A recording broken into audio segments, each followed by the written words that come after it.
And you will show recording.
Welcome to Satsang Theatre with Fria Akademin.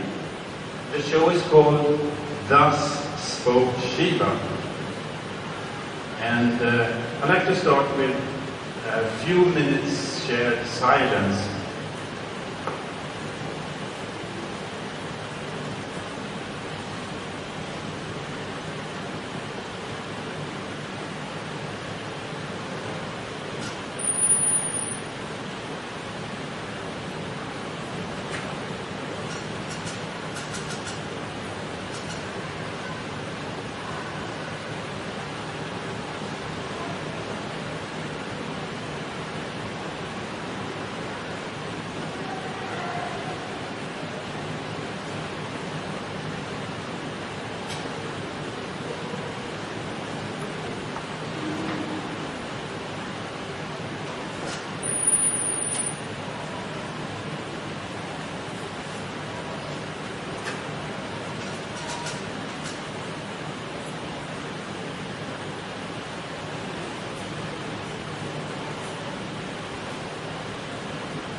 Scene 1. Before everything which wasn't here, I see a great ocean. I see water. I see rain. And on this big ocean, I see a big whale swimming. The whale is swimming, and it has on its head a big rope, and he's carrying behind him an immense piece of land. The whale is called Manu, and he's white, and he's really a reincarnated rishi who changed harbor.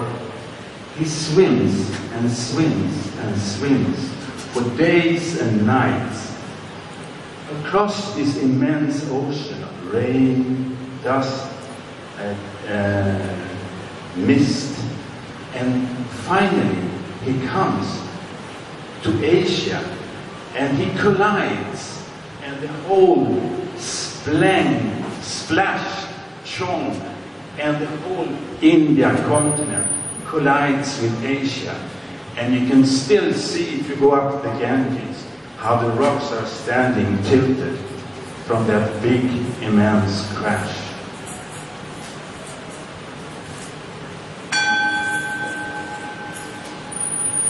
Scene 2.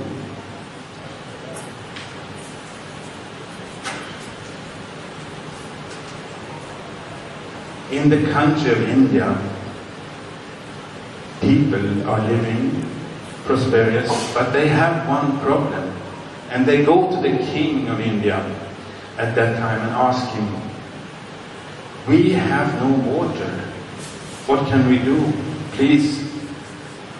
So the king was meditating, and then he got inspiration to go to the mountains. He go to the Himalayas, and there he found a yogi, a mystic with dreadlocks, named Shiva. Shiva was sitting in the mountains meditating, and the king asked him if he could help him.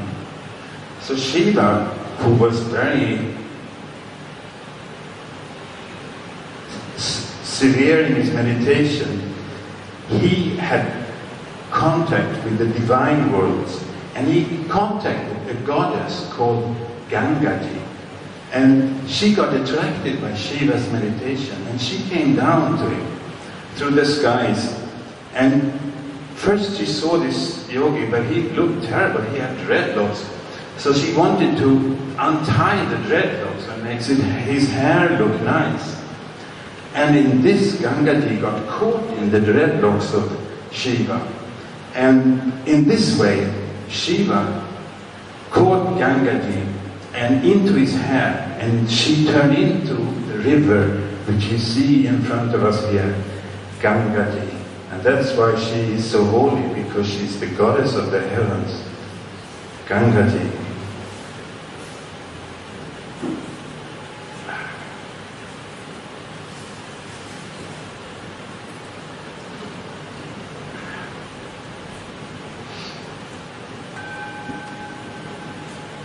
Scene 3.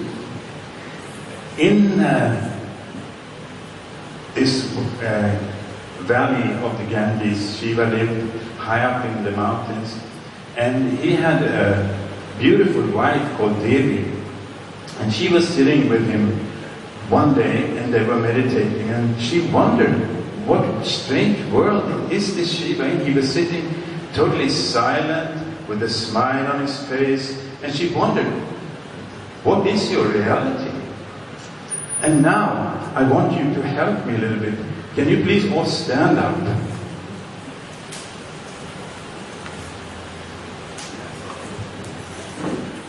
And you stand on the ground, yes? And if you just lean a little bit forward on your toes, not falling over, and then you go a little bit backwards, and you feel how the gravity pulls you down. Go forward once more time. And you feel the consciousness, the awareness, the alertness bringing you up, which is the contradictory force to the gravity. We take that once more time. Lean a little bit forward and a little bit backward. And then you stop right there. And now I want you to taste the sweet words of Devi. She asked Shiva, she said, "Oh Shiva," say after me, "Oh Shiva, what is your reality? What is your reality? What is this wonder-filled universe? What is this wonder-filled universe? What constitutes seed? What constitutes seed? Who centers the universal wheel? Who centers the universal wheel? What is this life? What is this life? Beyond form, Beyond form, pervading all forms. pervading all forms. How can I enter it fully? How can I enter it fully? But about space and time. Beyond space and time. Beyond space and time. Names and descriptions. Names and descriptions. Please clarify my doubts. Please clarify my doubts. And this was the sweet questions of Devi to Shiva. Yes, you please sit down again. And now, Shiva asked this, Devi asked these questions to Shiva, although she was already enlightened, so that other people throughout the universe could listen to Shiva's teachings.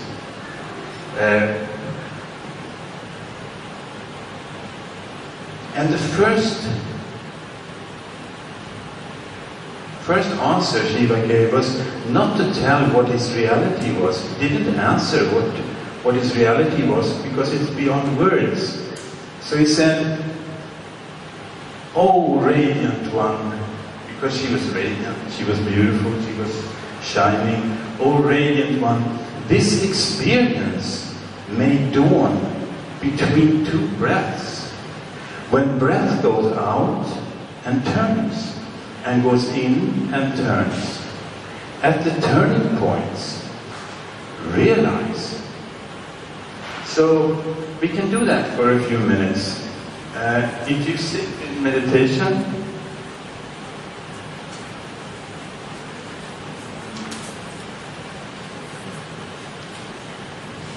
hello, and yeah, please come in and sit. We're sitting in meditation soon. And then watch your breath. When breath goes out and turns, and goes in and turns. At the turning points, in that gap, realize. This was Shiva's first answer. So we try that. Breathe out.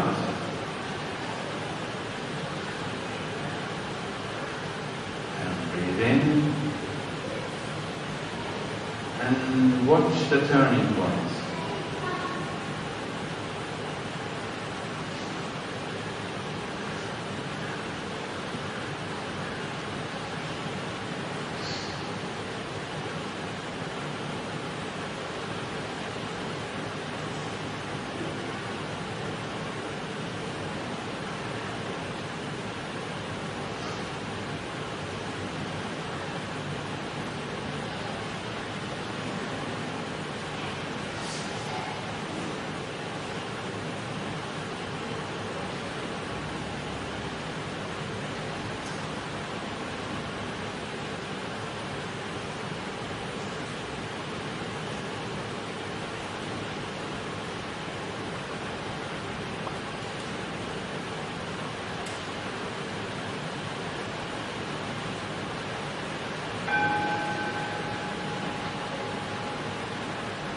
We can only taste. I will only give you introductions to what Shiva spoke in his sutras. He gave 112 short SMS, short advices how we can experience being one with everything. And some of them are very useful. The knowledge of Shiva spread all over the world. And I must stand up because I can't speak. It is said that after thousands of years, because Shiva, these sutras are the oldest book about meditation in the whole world. In the old days in Greece, there lived a lot of wise philosophers, and one of them was Pythagoras. Now comes the story of Pythagoras. Pythagoras, he heard about a mystic school in Egypt. So he decided to travel to Egypt and find out what kind of mysteries are they having there. So he went on a boat and he sailed across the Greek seas and he came to Egypt. And after some traveling on camels, he came to the door of this mystery school in Greece, in Egypt. And he banged on the door. But when they opened the door, Pythagoras was not allowed in. They didn't let him in. And he was very upset because he was the most qualified, learned, scholar person in the whole ancient world. No, he was not allowed in. So depressed, he went to a side street, and there he found a small restaurant. And in the back of the restaurant there was a pilgrim with dreadlocks. He looked like he must have been coming from the Orient. And this pilgrim told him a story. And that story I will tell now. He told the story about a prince. There was a prince who longed for his princess. But the princess was locked up in a high tower, and she couldn't get out. And the prince came on his white horse, and he was riding, and he couldn't get his princess out. So he took a beetle, a small bug, and he put a little bit of honey on top of the horns of the beetle. And then he took a silk thread, a thin silk thread, and tied it to one of the legs of the beetle. And with this, he put the beetle on the wall of the tower, and the beetle started to sniff the nectar of the honey. So he was going up the tower, looking for the nectar and smelling that, and it came all the way up to the princess, high up. And the princess, she untied carefully the silk thread from the bone of the beetle, and she pulled it up, and the prince tied a string, quite a strong string, and she pulled that up also. And in the string there was a rope tied. So she pulled up the rope and tied it inside the tower, and she was able, the prince climbed up the rope, took the princess in his arms, and he climbed down because he was very strong. And in this way they escaped. So the mystic there in the back of the restaurant outside the mystery school, he told this story. And he said, there is a meaning to this story. The silk thread symbolizes the breath. When you have the silk thread, that is the breath. So when you get hold of the breath, you get hold of the string. And the string corresponds to the mind. And when you can quiet the mind, then you get hold of the rope, and which symbolizes the body. So when you have controlling the breath, then the mind relaxes, and the nervous system, and that relaxes your body. And in this way, you can unifying the prince with the princess. So,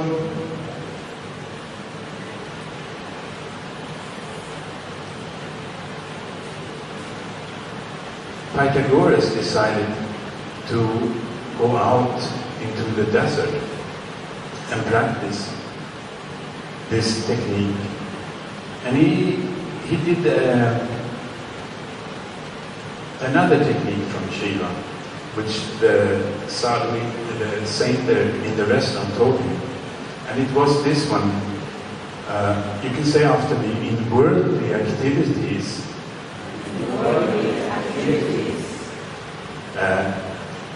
put attention on the beginning of breath.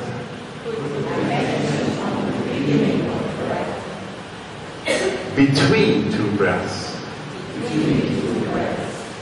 And in a few days be born anew. 6 weeks Pythagoras went out into the desert and he tried this technique. Imagine that your lungs is like a balloon, and there is an opening to the balloon. That is the beginning of breath, which is just outside your nostrils. So you breathe in and you breathe out, and you put attention on the beginning of the breath. And this is what Pythagoras did in his worldly activities out there in the desert for 6 weeks. We can try that.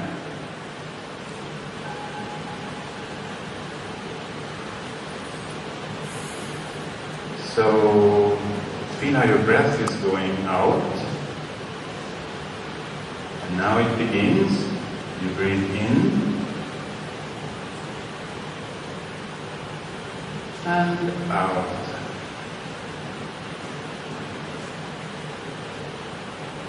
And there you have the beginning again.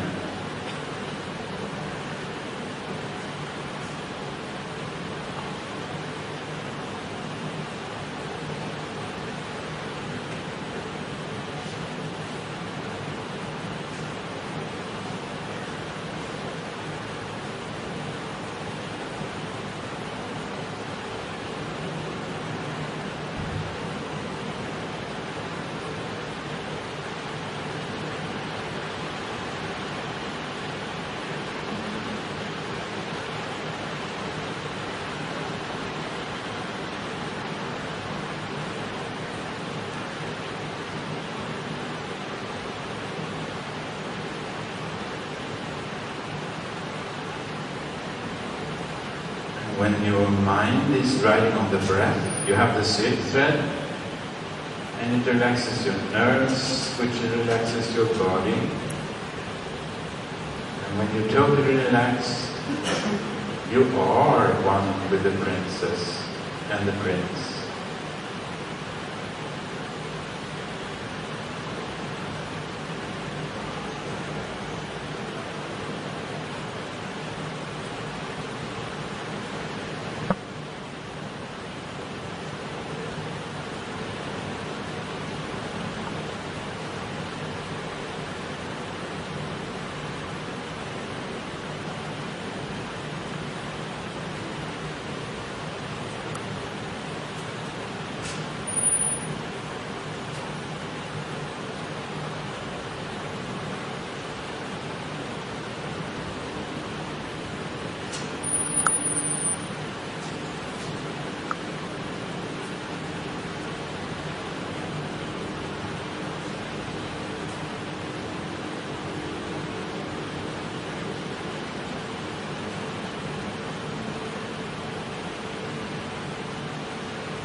Now, Pythagoras did this for 6 weeks, and he was very successful.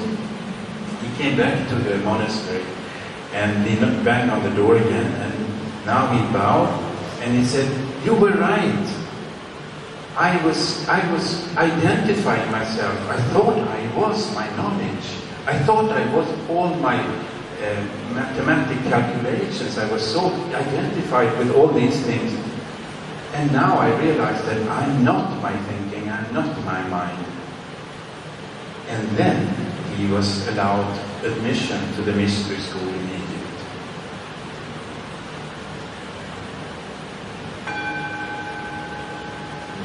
Scene 5. In the mystery school in Egypt. He was allowed into the mystery school and he was taught one more technique, and it seemed to be a technique from Shiva again, because they were having connection with India in the old days via Persia and with the camel trade. So they knew about these things, which are now forgotten. This is the most forgotten of all the meditation books in the world. Although it should be one of the 7 books belonging to the World Heritage culture stamp, like the pyramids and the Acropolis, belonging to the World Heritage. I will tell you a story from my own life. I was traveling here in India, and in 1971 I was guru shopping, visiting all the gurus that I heard about, Nimkariri Baba, Sai Baba, and one day I came to a yogi living across on the hillside, stayed over there. He sometimes has a binocular, and he says to me that he can see when Shanti Mayi is walking across the yard. And he has a beautiful little ashram up there. His name is Bal Yogi Brahmani, and he has visiting hours between 3 and 6 every afternoon. You walk on that small pilgrim path there where the trucks are driving, the jeeps, and on the left side there is a big board, Bal Yogi Brahmani, Yoga Academy. 71, I was living there with him. It was my second winter with him. And I asked him, he was teaching me mostly yoga. I want to learn meditation. And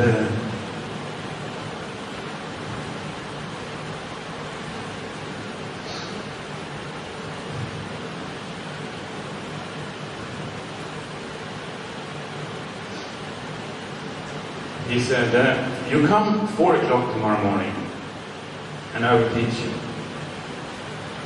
And I put my alarm clock on 3:30. It was freezing cold, it was January. And I went down to his house, and he was sitting with his small baroshi with glowing coals and making incense on this, and he served me some tulsi chai with shavana prash. And then he taught me the technique which Pythagoras was taught in the mystery school in Egypt. And the technique goes like this.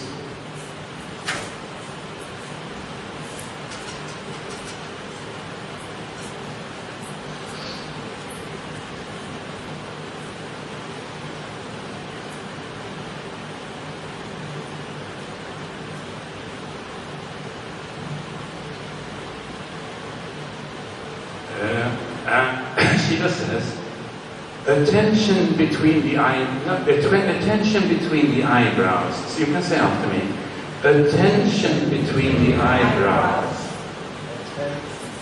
Put mind before thought.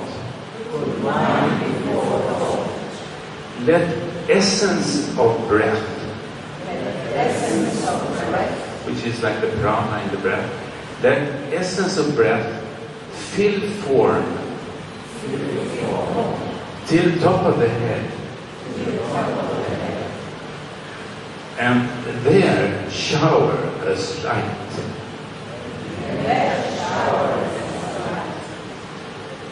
Okay, we can try to do this. We cannot do it, but we will try. We will try a little bit. So put attention, close your eyes, and put attention between the eyebrows, from the inside. You will see a white light there, and all your energy are naturally attracted to this point. Attention between the eyebrows. Put mind before thought. That means that you're watching the mind. You see all the thoughts coming and you're watching the mind.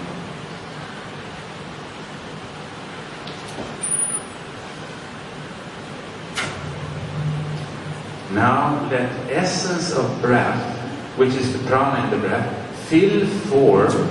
Let essence of breath, say after me. Fill form till top of the head. And there shower us light. Can you imagine that you're filling like a water bottle from down, and the water bottle gets filled slowly from down up with the prana till the top of the head, and there shower us light. We try that a few minutes.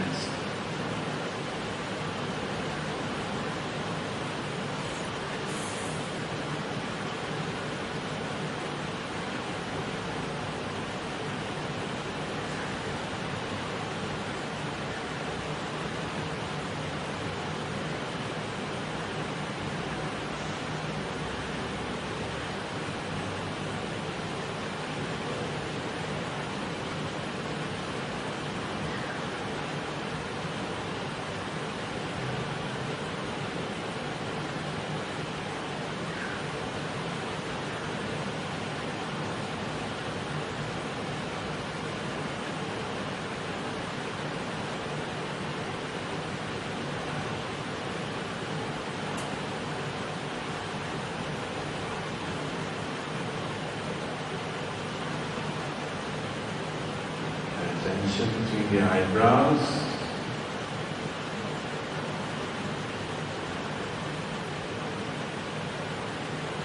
And put mind before thought.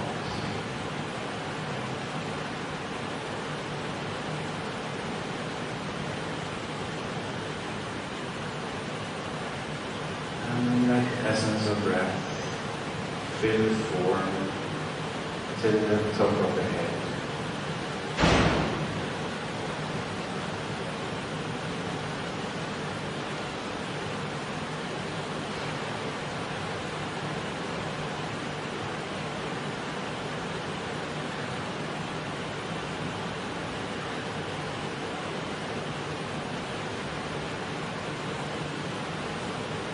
And there showers light.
Thank you.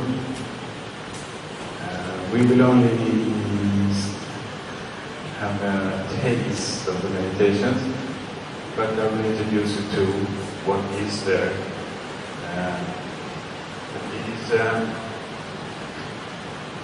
profoundly described in this heavy volume in 112 techniques, but now comes another one. There are many funny techniques, and they're very life affirmative.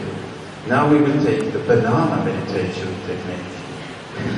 So, can you have me distribute banana for everyone?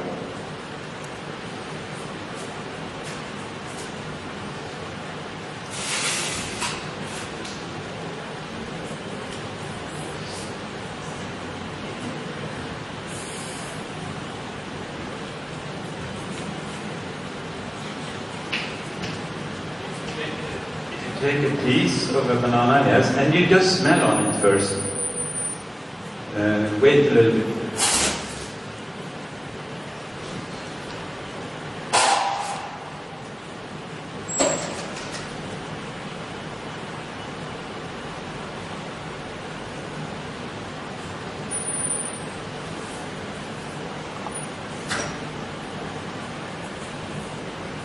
And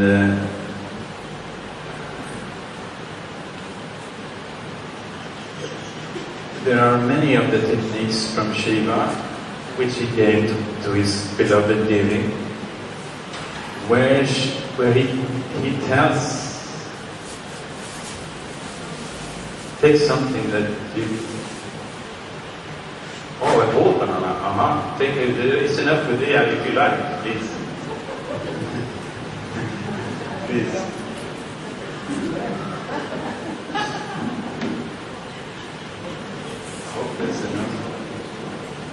Yes, there is a technique we can, when you have the banana, when vividly aware, you can say after me, when vividly aware, through some particular sense, keep in the awareness. So now we introduce the smell to begin with. You smell the banana and you feel the fragrance of the banana and the flower which was behind it, and you feel that greeting which is from the divine.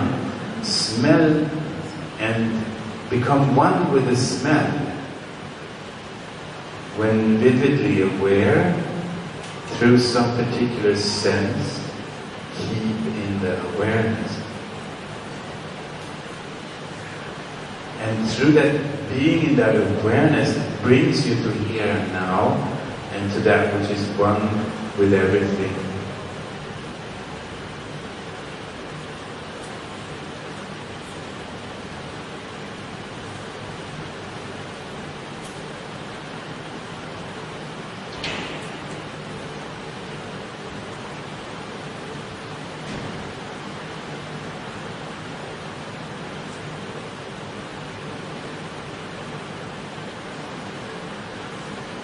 Has everyone got it, please? Everyone got it, please? Yes. Now Devi says, or Shiva says to Devi, when eating and drinking, he gives her very practical advices for daily situations. When eating and drinking, become the taste. There is no need for a mantra or any other object for meditation, but the taste, become the taste of the banana and be filled. So try this. When eating or drinking, become the taste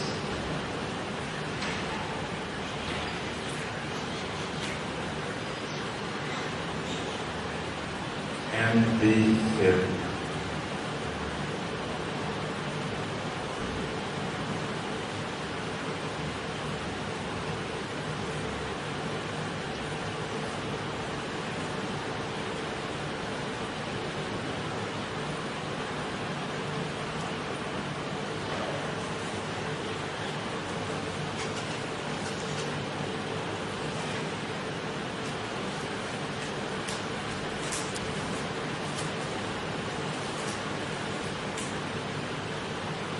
And this you can practice every time. Actually, there is not such a thing that you meditate sometimes and sometimes you don't meditate. You meditate as soon as you remember. And when eating and drinking, there is a beautiful opportunity. Becoming one with the taste.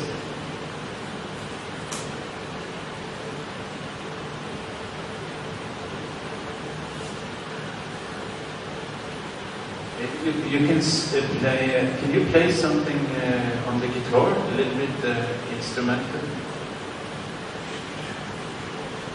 so that we can become one with the ears. For a minute, please. Ambo.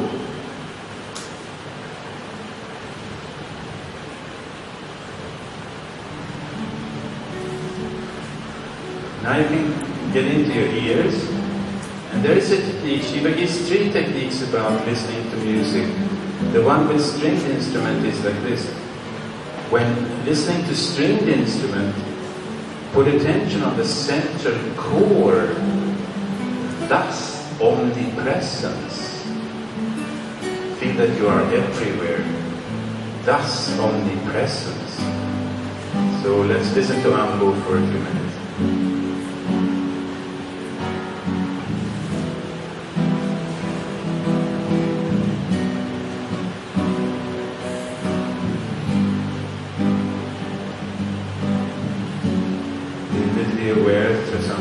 Sense, it's the ears, listen to your ears.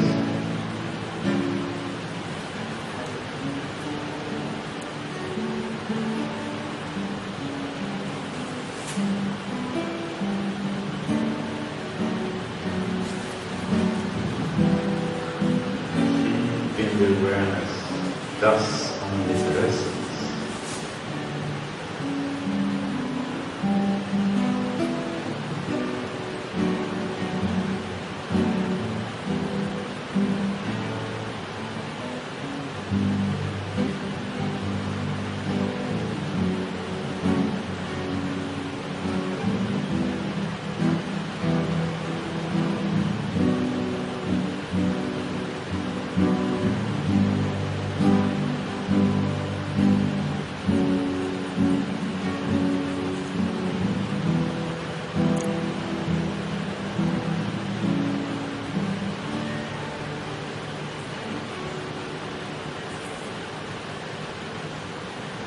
Beautiful, thank you.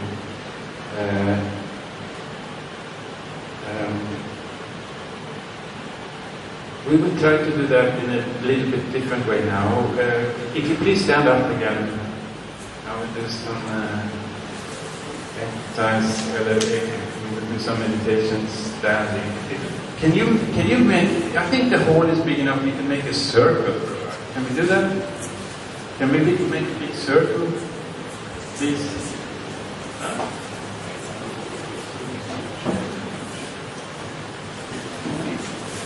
You can let the chairs be, I mean, you can go, the chairs can be inside the circle. I think it's just super big here, so it's beautiful. Yes. We can hold hands for a while so that.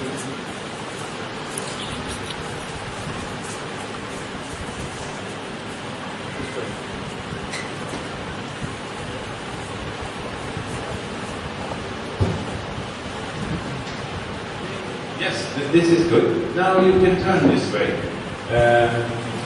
So. And now we can just try to walk a little bit.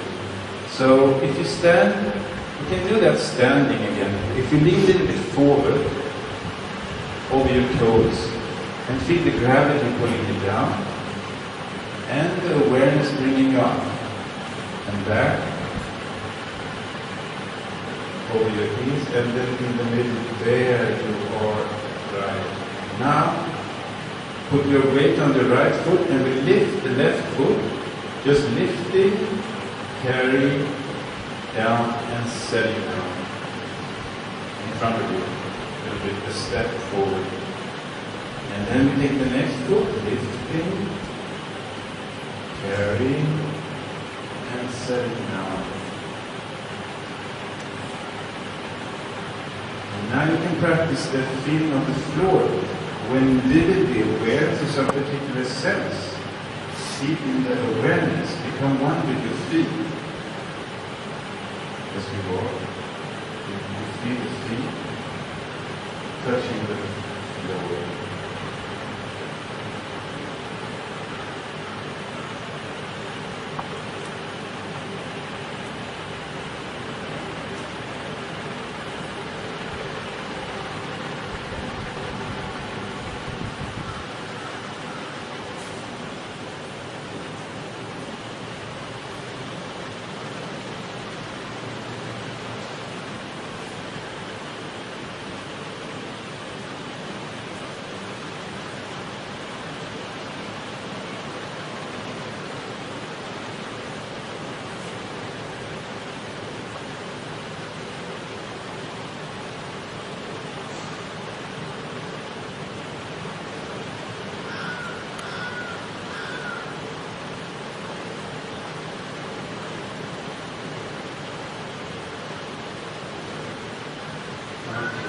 stop. And now, let's see if we can do this a little more speedful. We move like normal, slow walking. Let's see. Yes. Take one foot at a time. 1, 2, 3, 4.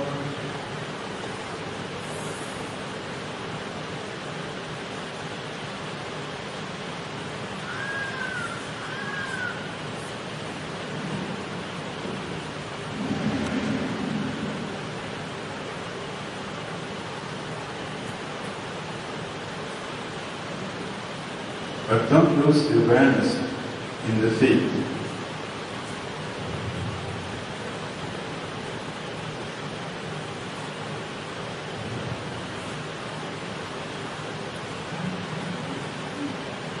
Okay, enough. Stop there, you see. Now we try something which is much more difficult. So I start here, and you turn to me. You two turn. You turn. Like if you two people facing each other. You get it?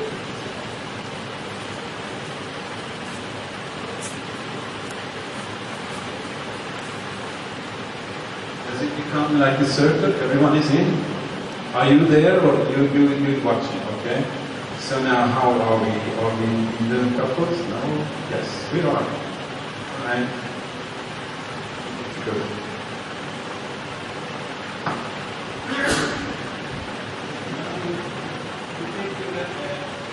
This is the inwardly activities. You take the right hand to the right hand.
Now we go up the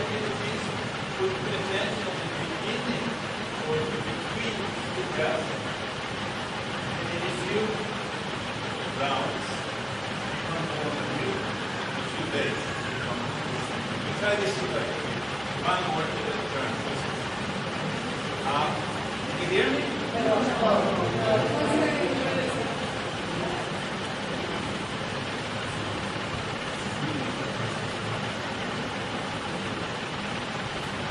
We try to do it again, and we had one the aspect that Pythagoras was doing in the desert, putting attention between at the beginning of breath. If you have the balloon, there is a beginning, just outside your nostrils. Put attention there where the breath begins, goes out, in and out, then it begins again. And be aware of the breath at the same time as you do this. This is the most difficult exercise for today. You try that, okay? Yes, still namaste.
Beautiful, thank you. I think everyone found the first one again.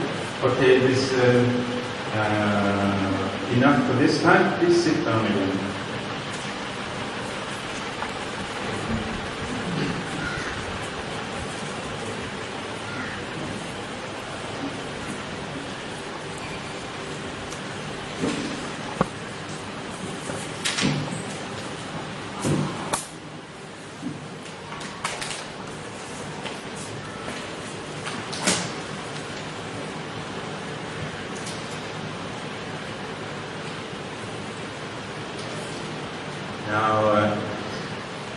All of these techniques are useful, and first it's advised that you play around with them. First you learn them intellectually, and sometimes it takes years to understand what one technique really needs. It's like life will teach you. It will come to you in a life situation. I will tell you one story. There is a technique in moods of extreme desire. Be undisturbed. And it can also be like in moods of extreme anger. Be undisturbed. And I was working as a school teacher, and I was having a beautiful sunny day at this, and at 2 o'clock we should really be sitting doing mathematics, but I said let's go out and play ball. We were doing some kind of cricket game outside, and I was dividing the children into groups, and there was one obnoxious sweet little kid. He didn't want to do like I said. I don't want to participate, he said. And he was always trying to get my energy like that. So I was getting really angry, and I thought, you're not going to destroy this, because it would take the energy from the whole group if one was sitting and being in a bad mood. So and then, just as I was going to grab his neck, I heard Osho's voice, in moods of extreme desire, be undisturbed, because I was just translating one of the techniques here into Swedish. So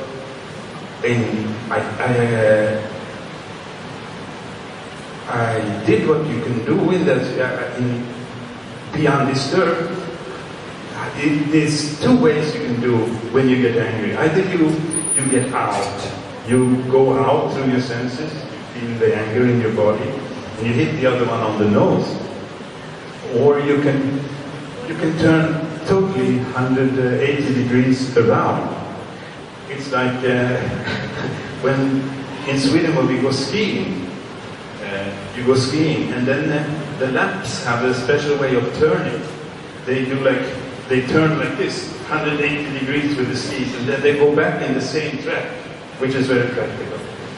So I did that inside of me. I went straight in to the center of myself, and in the center of a cyclone there is an absolutely still point. So I was totally still there, and I felt from that point I could only feel the joy, so I smiled at him and I let him be, and I started to play with the other people, with the other children, and they started with the game, and then I was writing down the figures in a book, and then I saw he had sneaked around my back. He was standing in the field with the others and catching a ball. So in this way, I was free and he was free. And I said, oh, that's how that technique works. So it is like that sometimes the situation in life will teach you a meditation technique.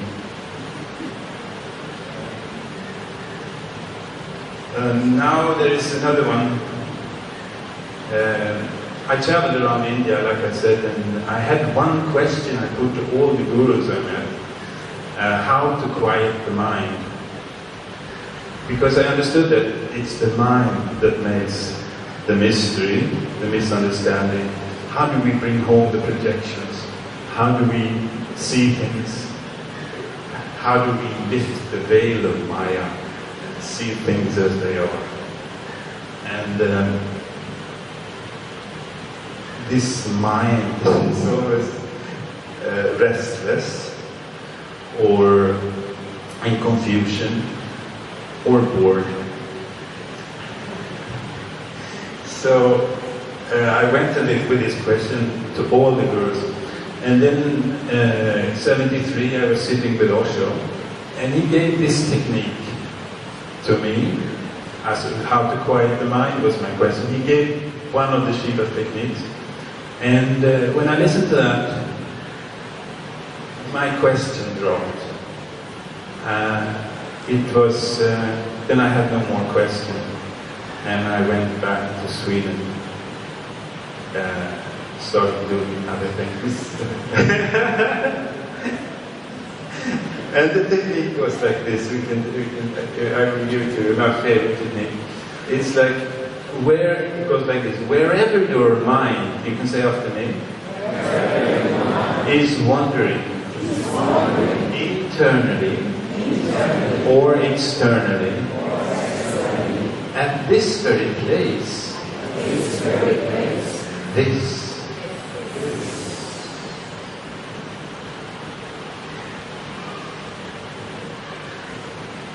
So you can watch the mind, and you don't try to quiet the mind. That's not the issue.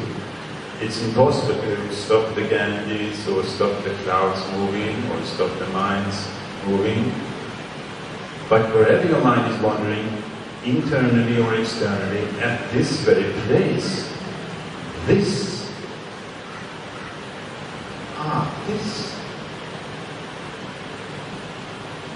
So we can try to do that technique a little bit. You can close your eyes and watch how your mind is wandering, internally or externally.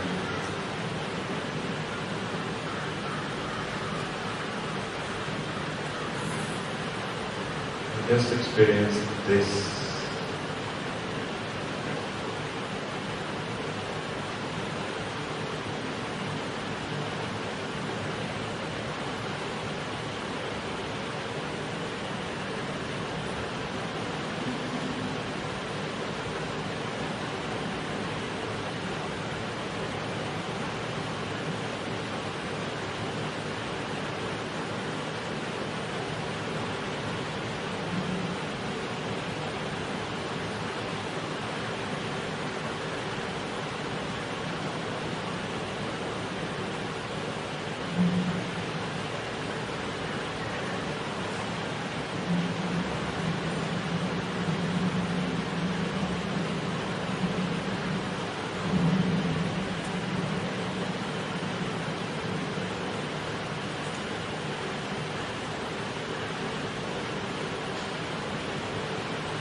Thank you.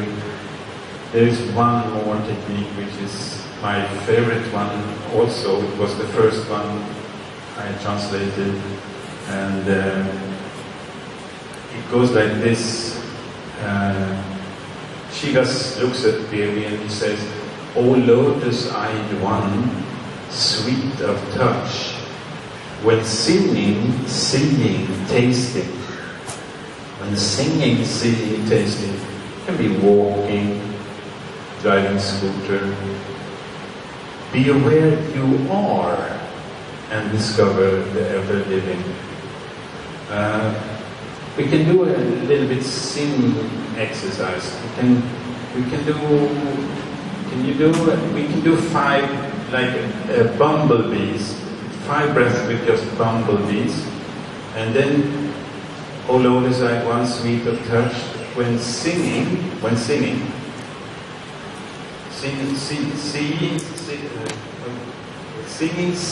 tasting. Be aware you are and discover that. Try to remember being when you do this. So we take a deep breath in and we do like a bumblebee.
What Shiva spoke, and I could of course not go through all the 112 centering techniques, and there are many funny ones, like when feeling the creeping of an ant, realize, or something like that. There's so many funny ones, and you can enjoy them and play around with them, and if you like them, you can do them. And then the beautiful thing is that once you get the knack of it, you can invent your own meditation techniques. Because everything that makes your awareness and that changes the quality of your consciousness while doing it. Like you can do the dishes and get really irritated, and then you do it in slow motion, really mindful, and that very act becomes meditation. Or whatever you like, fishing or walking, yes, there are many. I will just give you this paper now.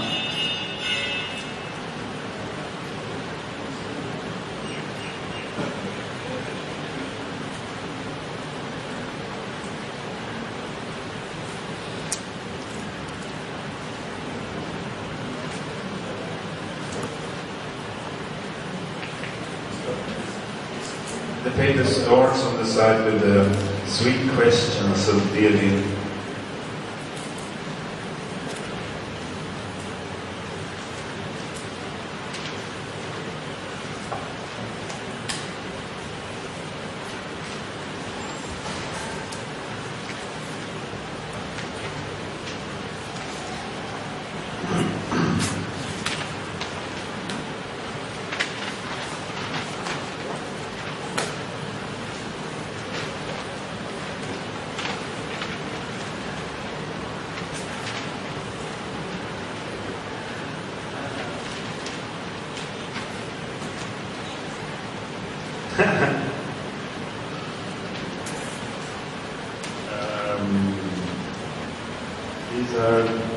These are the ones that I was given.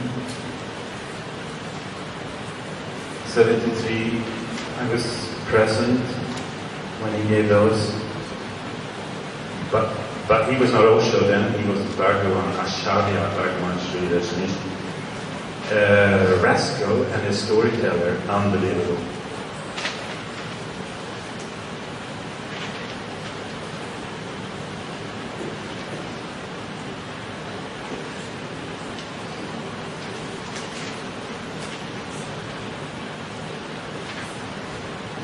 I give you 2 minutes to look at this and wonder if you... Then I want someone to come up here and we will have Satsang Theater questions and answers. In all Satsangs there should be such answer and question scenes. So there is a chair here for someone who wants to come out. Take part of the theater. This so-called universe appears as a juggling picture show. To be happy, look upon it so. It's one of the techniques.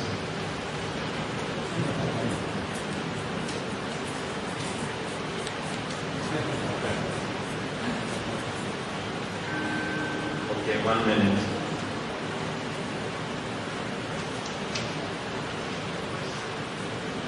Or if you want to ask anything about what I said, or about what's on the paper. If I can clarify anything.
Have a question, please make it a little bit more fun.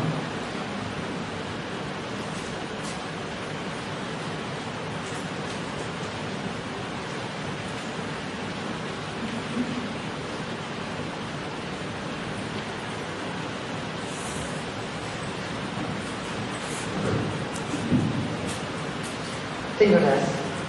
Yeah, what's your name? Nirja. Nirja.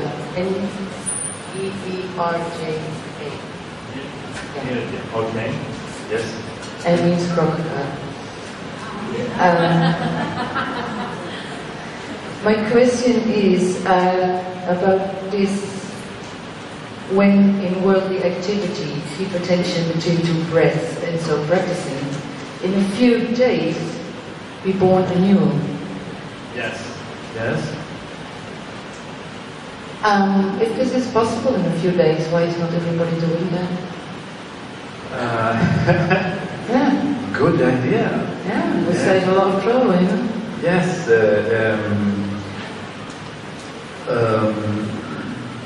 This is a practice in 10 days courses. In like Vipassana, I would think is the nearest the practice we find today, and when mindfulness but they don't only do walking meditation. They don't do. But you, of course, you can go on in any activity. But that is more difficult then, of course. That's a good question. Why not? The thing is, you can practice it, and if in a few days be born anew, that's really promising, huh?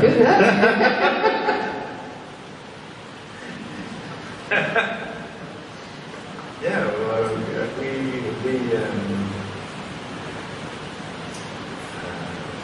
the thing is probably that you forget it sometimes. So, I mean, you have to do it continuously for a few days.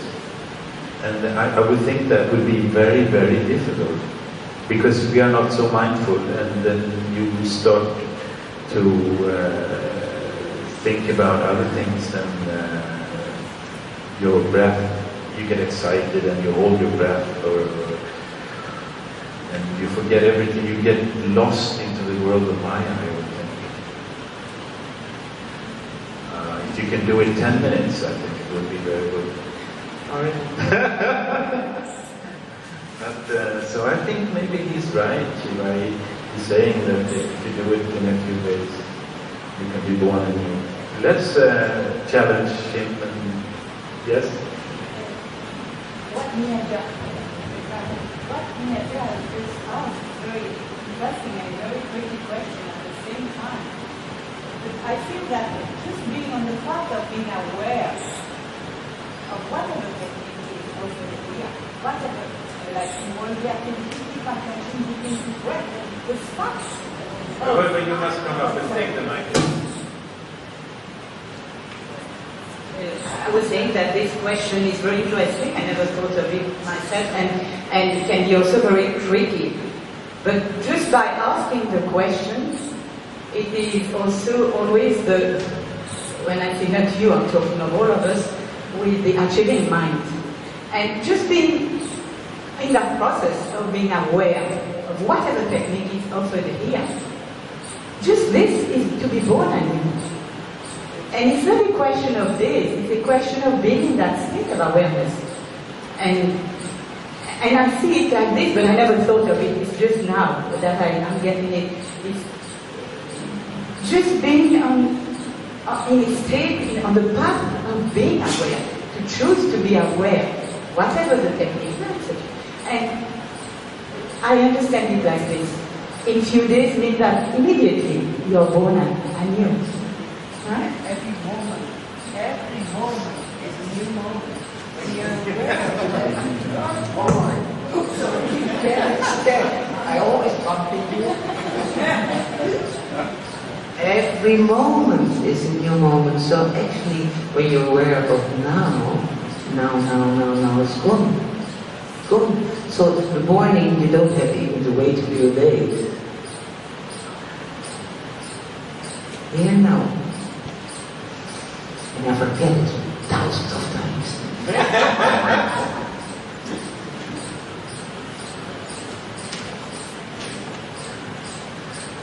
Thank you for the answerings. Beautiful. Anyone else? Question? Please take the opportunity.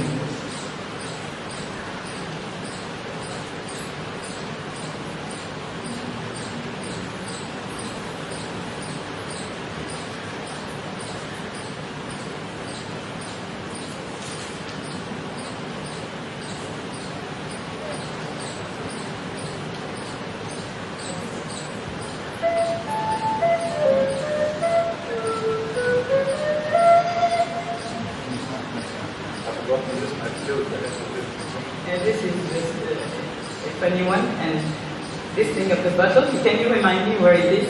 Of the bottle, like the bottle being filled?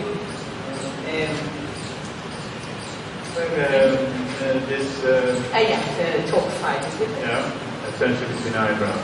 Attention between eyebrows, let mind be before thought, let form fill with breath, essence to the top of the head, and there shower as light.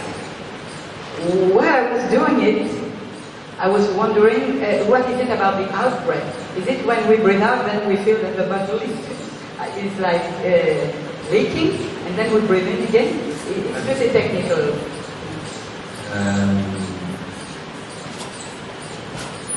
I think it's you become aware of the prana Feeling from down and up, and then like I think this is one of the things being practiced in the Buddhist tradition as vipassana. where you go, you sweep through your body with awareness coming up and going down. It's a variation of that. So before the next in-breath, you feel that it's going down, and then again it feels up like the bottle. That's it? I think it takes a long when I practice it takes like minutes before I reach to the head, because I go very slowly and mindfully through how it feels from down and up. But that's, you try, you play around with it and see what works. Okay. Thank you.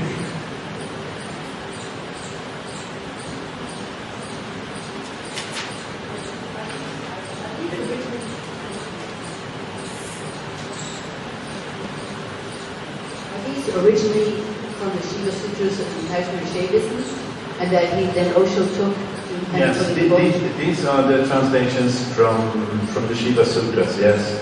And on this material, he also, this is the Shiva Sutras is a very short SMS like this. There is maybe 90 more, but they're very short. It's like 5-6 pages only. So Osho commented on that. He made commentaries on, tried to explain, talk how. To elaborate on. Yes, in this big book. Okay. And then also half of the book is questions and answers from the disciples or the listeners, the students, about the techniques. Yeah. Maybe you wonder what Fria Akademi is. Fria Akademi is a non-profit trust to inspire for meditation, humor, and insight. And we do films and sound CDs, nature sounds and discourses and songs and things. And for this satsang, I have prepared some of these sutras, which I have tried to explain to you. Osho is explaining in 9 selected discourses. The price is 50 rupees, which goes to the shop under Oasis restaurant, who's copied them for me. If you're interested to listen to how this storytelling, genius, funny, Rajneesh talked about in 1973. It was his first big book about meditation. And as far as I know, one of the first big commentaries on the Shiva Sutras. There was a man called Paul Reeves who met. This tradition is from, as I understand it, sadhus living in Kashmir, and most of the other books of India have been translated in this hundreds of years ago, but this Shiva Sutras has, for some reason, and the reason is probably because it's the oldest book, and yet it's very, very radical. It's not a religion, it's not a philosophy, it's only concerned with how. It's scientific, it tells you techniques, how to realize. And some of the techniques are against all churches.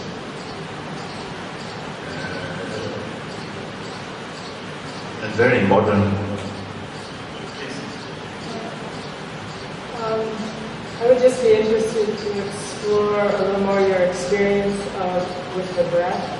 Yes. Especially the part where it says on the first page, Shiva replies, and the different radiant one, this experience may go on between 2 breaths. After a breath comes in or down, and just before turning out, the beneficence. As breath turns from down to up, and again as breath curves from up to down, through both of these terms, realize. or whenever in-breath and out-breath fuse. I found that very interesting. At this instant, touch the energyless, energy-filled field. Or when all breath is out and stopped of itself, or all in and stopped. In such universal pause, one small self vanishes. This is difficult only for the impure.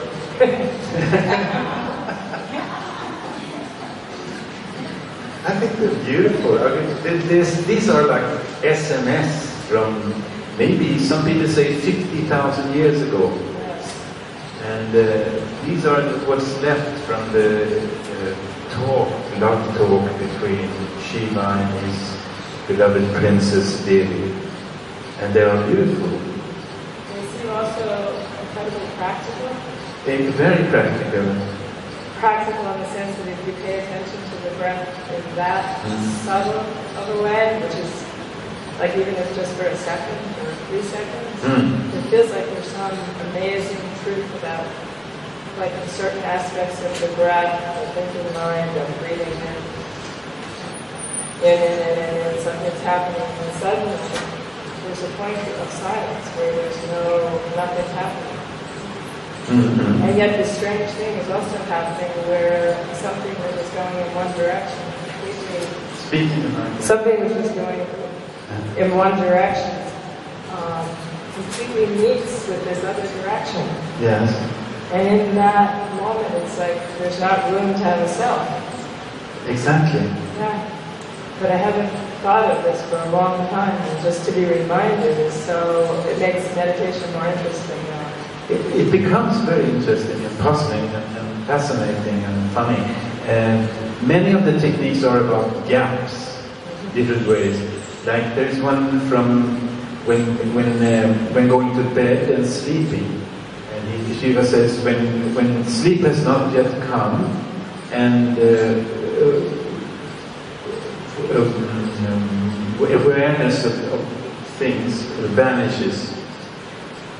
But the mind drops over the thinking, but sleep has not yet come. Or when you wake up, you go from sleep and you wake up and mind has not started working yet.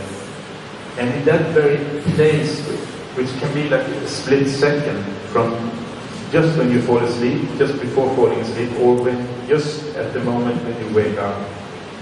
And that's a very interesting spot. And my personal experience is that is where my soulmate or my inner self, my inner Buddha speaks to me. And sometimes I get like poems write down or specific advices because then my mind is not blocking the inner inspiration.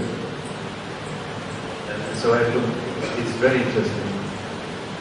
To me, what's so interesting is I've studied with my Zen teacher, and he's often said that when you're breathing in, it's not enough to be aware of breathing in, because breathing out is always happening simultaneously. There's no one thing ever happening. The whole universe is formed by this dance of male and female, husband and wife. And so that when you're breathing in, if you pay very, very careful attention, the out-breath is also subtly happening. And when you're breathing out, the in-breath is also meeting that. And so I found it very interesting, never having read this before. There's a certain moment of silence where the in-breath and out-breath meet. And he called that the instant touch, the energyless yet energy-filled center. Yeah. It has like no self there. Right. And so it's almost like if you pay attention to the very, very subtle energies of breathing, just even the paying attention, there's no room left for the thinking mind. You know? It is also very useful for emotions. I mean, how do we can change opinions about things, but how do we change emotions if you're in a mood? Well, one way is to put attention on your breath. if you get angry, for example, you put attention on your breath. And once you're aware of your breath, you can change the emotion. You're free from the emotion. Even if you still have it, there's a space created, so you don't take it quite as seriously. I'm an emotional person, so they don't. Sometimes for my husband, he can sort of disappear emotions. But I often find for me as a woman, they don't just go away by a few breaths or even 50 or even, sometimes it takes days. Yes, but you can, once you've created the space, so you can watch it, so you're not stuck in it. You can watch it, and then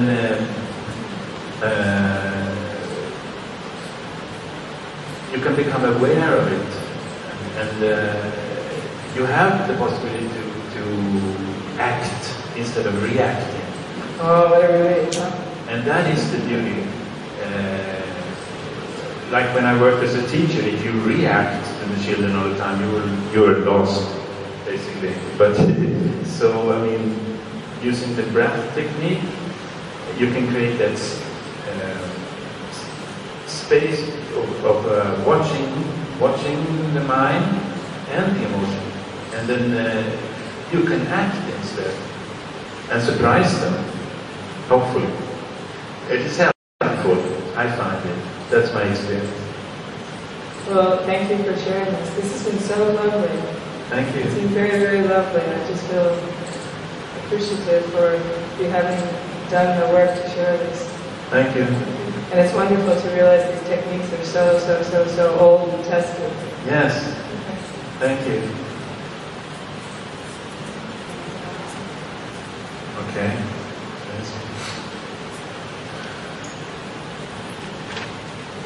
Namaste. Namaste. What's your name? My name is Brahman. And to be honest, I feel that the energy is changing, and talking about the heart and the breath, mostly the breath, became a little bit intellectual for me. So I want to suggest something. Is that okay? Okay. To bring the breath together with words to the heart. And maybe she knows already, but I want to invite somebody to sing a song. And the song is Return You to Who You Are. Maybe she wants to do it with us? Yes, please.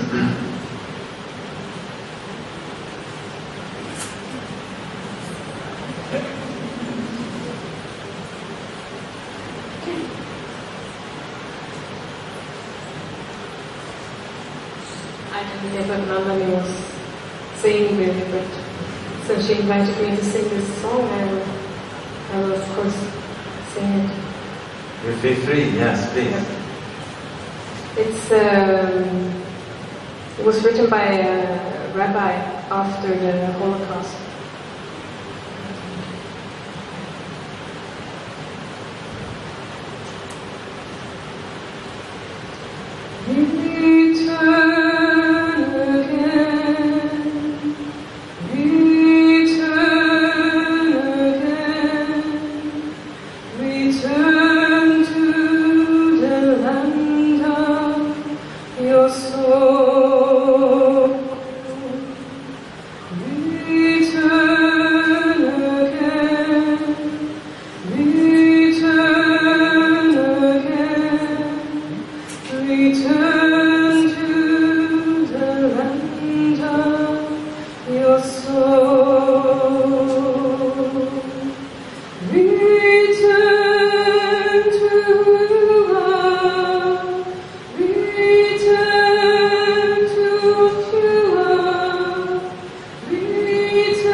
Return to the land of your soul. Return to your heart. Return to what you are. Return to where you are. Born and reborn again. Return again. Return again. Return to the land of your soul. Return again. Return again. Return to the land of your soul. Return to your heart. Return to what you are. Return to where you are. Born and reborn again. Return again. Return again. Return to the land of your soul. Return again. Return again. Return to the land of your soul.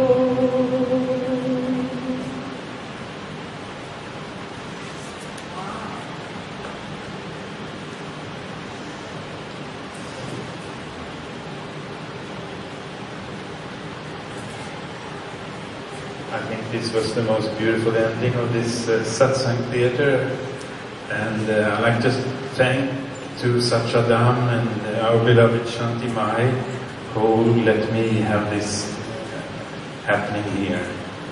And thank you all for coming. It's been enjoyable for me to share this. Thank you.